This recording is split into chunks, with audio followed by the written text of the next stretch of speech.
Hello everyone, in this video I'm going to walk you through how to turn on automatic time on Android. The first thing you do is open up your settings, then you scroll down to, keep going down until you get to general management, tap on it, and then you see date and time, tap on it, and here you have the option for automatic date and time, so turn it on. You also have the option for automatic time zone, turn it on too. Then you can also set time zone based on location, tap on it.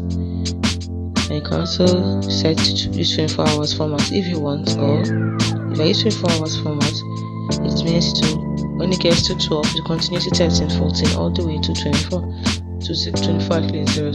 That is what they call the military time.